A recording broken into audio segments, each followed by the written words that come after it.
ورحمة الله وبركاته. جاكي سا محترم څنګه یاست؟ جوړ یاست؟ بخیر یاست؟ الله پاک مو وساته. کورنۍ کې مو خیریت دی په مدرسه کې مو خیریت دی، استادان شاګردان ټول ښه دي، الله پاک دې څخه راضي سي.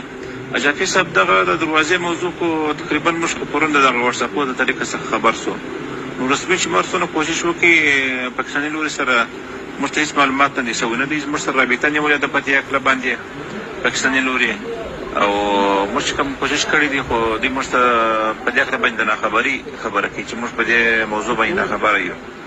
نو بالاخره سهار نن سهار دروازه چې خلاصه سوله مومن په خپل وخت باندې نو سپین بولدک طرفه څخه ډېر مسافر راغلي وو، تقریبا چې هغه سره د سپین بولدک تذکرې او کمپیوټري تذکرې او کاغذي تذکرې دواړه والا راغلي وو، د کندهار تذکرې کمپیوټري کاغذي.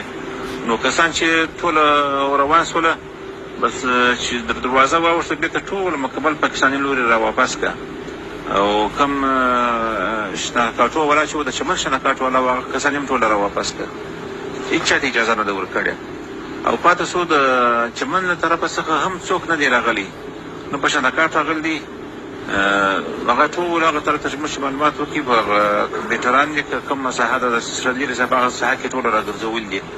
زموږ له طرفه څخه دروازه نه بند مخکې بنده سوې ده، نه اوس بنده ده.